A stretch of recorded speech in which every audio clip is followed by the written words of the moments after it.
me is pointing toward. I'm not worried, I'll follow reward. You pop my head open like a gun. And pop his head open like a gun.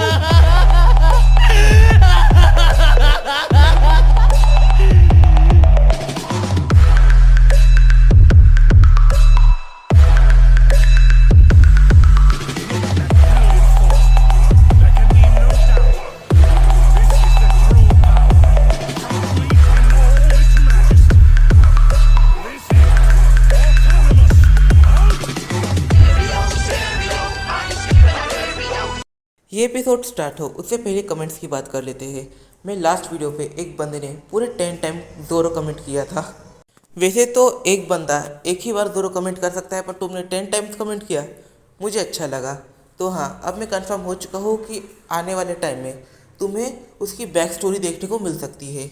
और ये रहे कल के video के कुछ ऐसे comments जिन comments को देखकर मैं ये वीडियो बनाने के लिए मोटिवेट हुआ हूँ। इस एपिसोड की स्टार्टिंग में हमें ये पता चलता है कि लेवाइटन ने इस मोड पर सैन एम्पायर को काम देकर रखा था कि 11 लेटर्स बना और उन 11 लेटर्स को सैन एम्पायर को भेज दो, और हो सके तो गोहान को एक विजुअल कॉल करके उसे सैन रेल्म के लिए जल्द से जल्द बुला लो। इस मोड पर सैन एम्पायर ठीक ऐसा ही करता है, पर जब वो गोहान को विजुअल कॉल करने जाता है, इस मोड पर सैन एम्पायर गोहान को विजुअल कॉल करता है और वो उसे विजुअल कॉल कर कहता है कि एक कैरेक्टर ने पूरे 12 सैन एम्पायर्स को हरा दिया है। इस मोड पर ये बात गोहान सुनता है और कहता है 12 सैन एम्पायर्स हार चुके हैं, क्या प्रेडिक्शन के हिसाब से है। इस मोड पर सैन एम्पायर कहता है कि ये अभी कोई भी कंफर्म नहीं है, क्योंकि प्रोडक्शन में 3 लोग बताए गए थे, पर यहाँ पर सिर्फ 2 ही लोग पहुँचे हैं। इस मोड पर रेडिट्स गोहान से सारी चीज़ें शेयर नहीं करता। रेडिट्स गोहान से कहता है कि 3 महीने बाद रिचुअल स्टार्ट होने वाला है, तो हो सके तो तुम्हें इस रिचुअल को अटेंड करना है, ये डैड ने कहा है। और इस मोड पर मेरी भी ये इच्छा है कि तुम यहाँ पर आओ। इस मोड पर गोहान सैन एम्पायर की बात सुनता है और कहता है ठीक है, मैं रिचुअल के लिए आ जाऊँगा। और इस मोड पर मैं तुम्हें एक चीज़ बताना चाहूँगा कि मैं इस टाइम पर एंजल रेल्म की ओर जा रहा हूँ, तो भी हो सकता है मैं एंजल रेल्म में रुकूँ और उसके बाद तुम्हारे पास आऊँ। असल में मुझे एंजल रेल्म में काफ़ी इंपॉर्टेंट काम करना है। फिर गोहान सैन एम्पायर से उसके वाइफ और उसके बेटे के बारे में पूछता है। इस मोमेंट पर तो सैन एम्पायर गोहान की बात का जवाब देता है कि स्कार धीरे धीरे बड़ा हो रहा है और वो अपनी टेक्निक्स को मास्टर कर रहा है। मुझे इसे देखकर काफ़ी ज़्यादा प्राउड होता है और वो काफ़ी हद तक तुम्हारी तरह नेचर रखता है। गोहान कहता है अच्छी बात है। गोहान जैसे ही सैन एम्पायर से बात करना रोकता है और वो जैसे ही कॉल को रखता है, वैसे ही वो अपने एक कार्ड से कहता है तो बेटा मुझे ये बताओ, हम लोग एंजल रेल्म में पहुंच गए। वो कहता है डैड हम लोग वहाँ पे लगभग पहुँचने ही वाले हैं। फिर गोहान कहता है तो वो जो लड़की थी उसका नाम कील, वो सैन, तो फिर क्यों ना तुम लोग उसे ट्रेन करो और उसे कैसे भी करके लाइट ट्रांसफॉर्मेशन या शार्ट ट्रांसफॉर्मेशन तक पहुँचाओ। फिर सीन शिफ्ट होता है, हम देखते हैं फीमेल सैन को। इस मोड पर फीमेल सैन को धीरे धीरे होश आने लग जाता है। जैसे ही फीमेल सैन को पूरी तरह से होश आता है, फीमेल सैन अपने साइड में देखती है, तब वो देखती है कि उसके साइड में बारडॉग इस मोड पर काफ़ी शांति से बैठा हुआ था। और फीमेल सैन कहती है तुम लोग मल्टीवर्स के लिए गए नहीं। इस मोड पर बारडॉग फीमेल सैन से चिल्ला कर कहता है तुम क्या पागल हो गई थी, तुमने ऐसा किया ही क्यों। इस मोड पर तुम्हें अंदाजा भी है मैं और कैकेरट हम दोनों कितने ज़्यादा डर गए थे। तुमने पहले हमें तुम्हारे बारे में कुछ भी नहीं बताया, ना ही तुमने तुम्हारे गोल्स के बारे में कुछ भी बताया, तो हम लोग इसके बारे में क्या ही समझेंगे। फिर सीन शिफ्ट होता है, हम देखते हैं एक ऐसी जगह को जो काफ़ी ज़्यादा अलग लग रही थी। ये है द रेल्म ऑफ एंजल। यहाँ से ही ग्रैंड प्रिस्ट का ओरिजिन आता है। इस मोमेंट पर गोहान यहाँ पर जाते जा रहा था। इस मोड पर गोहान आगे आगे चल रहा था और सारे ही हाफ सेंस उसके पीछे पीछे आ रहे थे।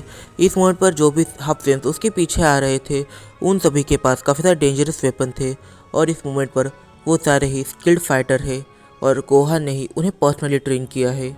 इस मोड पर गोहान ओफिलिया हॉल के अंदर जाए उससे पहले ही वहाँ पर एक काफ़ी सुंदर एंजल समन होती है, और वो एंजल इस मोड पर वो एंजल उड़कर सीधा गोहान के पास आती है, और इस मोमेंट पर वो गोहान और उसकी विशाल आर्मी को देख पा रही थी। वो एंजल गोहान के आगे आकर सीधा खड़ी हो जाती है। वो इस मोड पर गोहान को रोक लेती है, पर कहीं ना कहीं उसके बॉडी से काफ़ी सारे ऐसे फेरामोन्स निकल रहे थे जो मेल्स को अट्रैक्ट करने के लिए होते हैं। इस मोड पर वो इसे काफ़ी बड़ी मात्रा में रिलीज कर रही थी, पर ये इनविजिबल थे, इसे कोई भी नहीं देख पा रहा था। इस मोड पर वो एंजल गोहान के ठीक आगे आकर खड़ी हो जाती है। वो गोहान से कहती है कि अगर आपके पास परमिट नहीं है तो आप आगे नहीं जा सकते। इस मोड़ पर उसे ऐसा लगता है कि गोहान यहाँ पर अपना काम निकलवाने आया है, पर यहाँ पे गोहान कंप्लेंट करने आया था। इस मोमेंट पर ये जो एंजल थी ये गोहान को देखकर सोच रही थी कि ये काफ़ी ज़्यादा हैंडसम है और ये उससे काफ़ी हद तक अट्रैक्ट हो गई थी। इसकी वजह से वो जैसे ही गोहान के पास आती है वो काफ़ी सारे फेरोमोन्स को और रिलीज़ करना स्टार्ट कर देती है। इस मोड़ पर ये गोहान को अट्रैक्ट करने की कोशिश करती है, पर गोहान को इससे फ़र्क नहीं पड़ता। गोहान कहता है कि मैं यहाँ पर कंप्लेंट करने आया हूँ और इस मोमेंट पर ये जो कंप्लेंट है एक एंजल के खिलाफ है, तो फिर मैं एंजल लॉर्ड के पास आया हूँ। पर इस मोमेंट पर तुम ओफेलिया हॉल का गेट जितने जल्दी खोलोगी उतना जल्दी ये अच्छा रहेगा मेरे लिए। इस मोड़ पर हम ये समझ जाते हैं कि गोहान को इससे कोई भी फ़र्क नहीं पड़ा, पर जो गोहान के साथ आई हुई टीम थी उसे इससे ज़रूर फ़र्क पड़ा था। इस मोमेंट पर वो सभी गोहान की बातों को ना सुनकर उस एंजल की बातों को सुने जा रहे थे। उनका पूरा ध्यान उसी के ऊपर चढ़ गया था और गोहान ये चीज़ को नोटिस कर लेता है। गोहान अपनी साइक को अपने हाथ को अचानक से स्लैश करता है और ओफेलिया हॉल का गेट खुद ही खोल देता है। इस मोमेंट पर जो वहाँ की एंजल थी वो एंजल ये देखकर काफ़ी ज़्यादा शॉक होती है, क्योंकि ओफेलिया हॉल का गेट इस मोमेंट पर सिर्फ वही खोल सकती थी, पर गोहान ने अपने हाथ के एक स्लैश से ही उस गेट को खोल दिया है। और इस मोमेंट पर जो गोहान के बाकी सोल्जर्स थे, इस मोमेंट पर गोहान उनसे कहता है तुम लोगों को मेरे साथ आने की ज़रूरत नहीं है, तुम लोग यहीं पे रुको। फिर गोहान अकेला ही अंदर जाता है। गोहान अपने मन में ही कहता है कि एक से एक नालायक है, इन्हें वापस से ट्रेन करना पड़ेगा। इन लोगों को इनके माइंड पर कंट्रोल अब भी नहीं है। इस मोड़ पर जो एंजल लॉर्ड था वो गोहान को देखकर शॉक होता है, क्योंकि गोहान एंजल लॉर्ड से काफ़ी ज़्यादा पावरफुल है। एंजल लॉर्ड गोहान से कहता है तो आखिर आप यहाँ पर आ गए, तो इसकी क्या वजह हो सकती है? क्या मैंने कोई गलती कर दी थी? इस मोड पर गोहान कहता है कि मैं असल में यहाँ पर एक कंप्लेंट लिखाने आया था और वो कंप्लेंट एक एंजल के खिलाफ है। यहाँ पर उसका नाम एस्मोल्डियस करके जिक्र किया गया है। मैं इसकी सारी चीज़ें तुम्हें बताने वाला हूँ कि मैं यहाँ पर क्यों आया हूँ। और गोहान धीरे धीरे एंजल लॉर्ड को सारी चीज़ें बताता है कि आखिर मल्टीवर्स में क्या चल रहा है और उसने बुक में क्या क्या पढ़ा है। इस मोड पर जब एंजल लॉर्ड थोड़ी सी इन्फॉर्मेशन गैदर करता है तो उसे ये पता चलता है कि ये जो एस्मोल्डियस नाम का कैरेक्टर है, जो ग्रैंड प्रीस्ट है, वो असल में उसके डैड के छोटे भाई है। चलो मैं थोड़ी चीज़ें क्लियर कर देता हूँ कि ये जो एंजल लॉर्ड है इसके डैड का नाम है लूसिफ। और लूसिफ कौन है ये मुझसे ज़्यादा अच्छे से तुम लोग जानते हो। इस मूवमेंट पर जो ये एंजल लॉर्ड है वो गोहान से कहता है कि हम लोग इस मूवमेंट में कुछ भी नहीं कर सकते, क्योंकि ये एंजल रियल्म का इस मूवमेंट पर पार्ट नहीं है। इस मूवमेंट पर तुम इनके साथ जो करना चाहे कर सकते हो, तुम्हें कोई भी नहीं रोक सकता। गोहान एंजल लॉर्ड से पूछता है कि तुम लोगों ने कहा कि ये तुम्हारा पार्ट नहीं है, तो अगर मैं इसे मार दूँ तो तुम लोगों को कोई प्रॉब्लम तो नहीं है? इस मोड पर एंजल लॉर्ड हाँ में जवाब देता है और गोहान इस मोमेंट पर ग्रैंड प्रीस्ट को मार सकता था। इस मोड पर गोहान कहता है तो पहले मैं जेन यूनिवर्स से आ चुका हूँ, अब मुझे ये पता चला कि ये जो जेनो नाम का कैरेक्टर है ये काफ़ी टाइम पहले से ही मिसिंग है और अगर उसकी मौत भी हो जाए तो किसी को भी फ़र्क नहीं पड़ेगा, और यहाँ पर एस्मोल्डियस की भी मौत हो जाए तो किसी को भी फ़र्क नहीं पड़ने वाला। जब मैं नेमेक प्लैनेट पर गया तो मुझे ये पता चला कि वहाँ का जो एक नेमेक था जालमा, वो काफ़ी टाइम से मिसिंग है और उसके लाइफ से भी किसी को भी फ़र्क नहीं पड़ रहा है, तो फिर मल्टीवर्स को कॉन्कर करना मेरे लिए इतना मुश्किल नहीं होने वाला। फिर जब गोहान ओफेलिया हॉल से बाहर आता है तब वो देखता है कि उसके आधे से ज़्यादा सेना, मतलब कि सारी सेना लगभग जा ही चुकी है। इस मोड पर बस उसका एक ही सैनिक है जो इस मोड पर ओफेलिया गेट के बाहर खड़ा है ताकि वो गोहान के साथ जा सके। इस मोड पर वो गोहान से कहता है डैड आपने अंदर क्या डिस्कशन करी और उन्होंने क्या कहा? गोहान कहता है कुछ ज़्यादा नहीं, उन्होंने ये कहा कि अगर एस्मोल्डियस की मौत हो जाए तो उन्हें फ़र्क नहीं पड़ने वाला। इस मोड पर गोहान उस सैनिक के कंधे पर हाथ रखता है और कहता है बेटा तुम जानते हो मेरे अंकल क्या कहा करते थे? इस मोड पर वो सैनिक कहता है नहीं डैड मैं कैसे जान पाऊँगा। इस मोड पर गोहान हंसता है और उसके कंधे पर अपना पूरा वजन डालता है और कहता है मेरे अंकल रेडिट्स कहा करते थे the power is a beauty of a man and the beauty is a power of women. तुम्हें इसका मतलब पता है? वो सैनिक कहता है नो डैड मुझे इसका मतलब तो समझ में नहीं आया। गोहान उसे सारी चीज़ें समझाने लग जाता है। फिर गोहान और वो सैनिक दोनों ही अपनी शिप में पहुंच जाते हैं। जैसे ही वो अपने बैटल शिप में पहुंचते हैं गोहान शांति से अपने रूम में बैठा ही था, तभी उसकी असिस्टेंट वहाँ पर आती है। वो कहती है डैड इस मूवमेंट पर हमें सियन रियल्म से कॉल आया था और वो कॉल मॉम ने किया था। फिर गोहान रिकॉल करता है और ये जानने की कोशिश करता है आखिर फीमेल सेन ने कॉल क्यों किया था। फीमेल सेन एक सेकंड नहीं होता तभी वो कॉल को रिसीव कर लेती है। फीमेल सेन कहती है मैं पूरे 3 घंटे से तुम्हारे कॉल का वेट कर रही थी। इस मोमेंट पर जब फीमेल फैन ने इस कॉल को रिसीव किया है तो गोहान ऐसे रिलैक्स हो जाता है, क्योंकि जब भी लेवाटन कॉल करता है वो काफ़ी ज़्यादा सीरियस नेचर में बात करता है और वो कॉल होता भी सीरियस ही है। और जब भी सेन एम्पर कॉल करता है वो थोड़ा सा नर्वसली बात करता है। इसकी वजह से गोहान कभी किसी से अच्छे से बात नहीं कर पाया। बस फीमेल सेन ही है जिसके साथ वो थोड़ा सा फ्रीली बात कर सकता है। फीमेल सेन और गोहान दोनों ही बात करने लग जाते हैं। वो दोनों ही पुराने टाइम को याद करने लगते हैं, एक दूसरे के साथ अच्छे से बात करने लग जाते हैं। कहते हैं कि कभी ना कभी हमारी मुलाकात फिर से होगी, तब हम और भी ज़्यादा बात करेंगे वगैरह वगैरह। इनकी अलग अलग बातें चालू ही रहती थी। पर तभी फीमेल सेन कहती है कि हो सके तो जल्द से जल्द सेन रेल्म में आ जाओ, काफ़ी इंपॉर्टेंट काम है।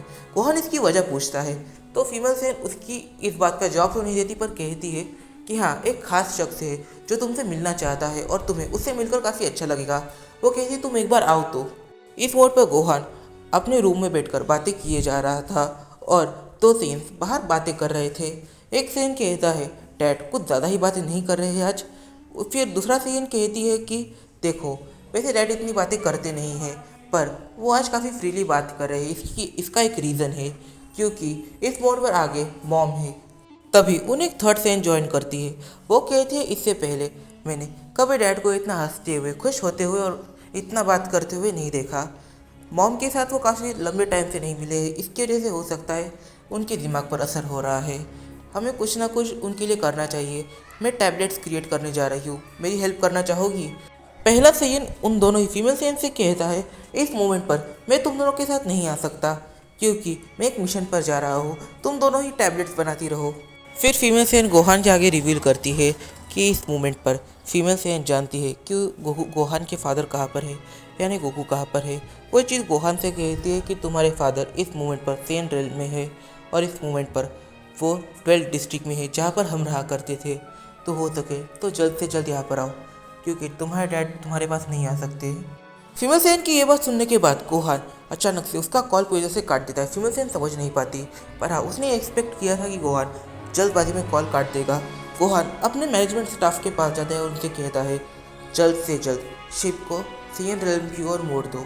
इस मोड में वो लोग समझ नहीं पाते कि गोहान ये क्यों कह रहा है। गोहान सिर्फ स्ट्रिक्टली कहता है जो मैं कह रहा हूँ वो करो, और जितने भी लोग इस मोड में मिशन पर जाने वाले होते हैं उन सभी को रोक दो, और जितने मिशन पर जा चुके हैं उन्हें जल्द से जल्द बुला लो। मिशन पूरा हो, आधा हो या फिर वो पहुँचे भी ना हो, फर्क नहीं पड़ता। फिर जैसे ही मैनेजमेंट स्टाफ इसके अनाउंसमेंट करता है कि जो भी मिशन पर जा रहे हो वो सारे ही मिशन पे इस मोड पर ना जाओ, और कोई भी काम कर रहे हो वो काम ना कर अपने आर्मर्स को तैयार कर लो। इस मोड पर जो फीमेल सेन गोलियां बनाने वाली थी वो कहती है कि पहले मुझे सिर्फ शक था, पर अब मैं कंफर्म हो चुकी हूँ कि डैड की मानसिक हालत बिल्कुल भी ठीक नहीं है, और इस मोमेंट पर मुझे आर्मर पर काम नहीं कर रहा है, मुझे एक टैबलेट बनानी चाहिए उनके लिए। तो इस वीडियो में काफ़ी सारे सवाल निकल के आते हैं। तो सबसे पहला सवाल तो यही निकल के आता है कि आखिर यहाँ पर गोकू और गोहान जब आमने सामने होंगे तो फिर उन दोनों के इमोशंस क्या रहेंगे, और साथ ही में जब गोकू को ये पता चलेगा कि इस मोमेंट पर गोहान है father of all half sense, तो उसे कैसा लगेगा, ये फीलिंग क्या हो सकती है। इस मोड पर गोहान और गोकू जब दोनों आमने सामने आएंगे तो अगर वो साथ में ट्रेनिंग करे और साथ में बैटल करे तो इनकी बैटल में कौन जीतेगा। यहाँ पर कंफ्यूजन काफ़ी बड़ा निकल के आता है, क्योंकि दोनों ने ही सेन एम्पर 1 को डिफीट किया है, और सेन एम्पर 1 तो गोहान से काफ़ी ज़्यादा डरता भी है। तो फिर इसके पीछे हो सकता है कि गोहान काफ़ी ज़्यादा ब्रूटल हो, और उसके बारे में काफ़ी सारी चीज़ें अभी तक रिवील नहीं हुई है। तो हाँ, ये कैरेक्टर मिस्ट्रेस बन के रह जाता है। इस वीडियो में काफ़ी ज़्यादा निकल के आते हैं, तो इन फैसलों की जो हम जानेंगे अपने आने वाले कुछ वीडियोज़ में। तब तक के लिए बाय बाय। वीडियो पसंद आए तो वीडियो कर देना, चैनल को दे सब्सक्राइब, और वीडियो को अपने फ्रेंड के साथ शेयर जरूर कर लेना, और मुझे इंस्टाग्राम पे फॉलो करना मत भूलना। तो लिंक मेरे डिस्क्रिप्शन में दिया हुआ है। तो मिलते हैं अपनी अगली वीडियो, तब तक के लिए बाय बाय। और अच्छा सा कमेंट करना मत भूलना, क्योंकि तुम्हारे कमेंट्स को देखकर मुझे मोटिवेशन मिलती है। तो मिलते हैं अपनी अगली वीडियो में।